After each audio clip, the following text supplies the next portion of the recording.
দীপিয়া, এবার তুমি ভালোভাবে তলোয়ার চালানো শিখে রাখো, দ্বিতীয়বার তোমাকে আয়রন ম্যান বাঁচাতে আসবে না। সাইকা দেখ, এখন চলে এসেছে কিং। এইটাই না সেই ছোট বাচ্চা যে আমার একটা কিংকে মেরে ফেলেছে? শেষ করে দাও ওদেরকে। Iron Man so activate. Deepika, তুমি আয়রন ম্যান কিভাবে হলে? অনেক বড় গল্প, পরে বলবো। যাও পিস, এরোপ্লেনের উপরে নিশানা লাগাও।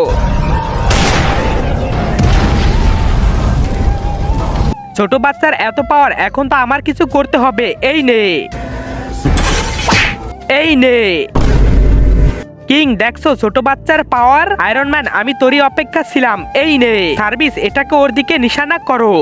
তার আগে তুমি যদি ইন্ডিয়ান হও তাহলে লাইক করো, আর যদি বাংলাদেশি হও তাহলে লাইক সাবস্ক্রাইব দুইটাই করো, আর কমেন্টে তুমি যে দেশে সে দেশের পতাকাটা দিয়ে যাও।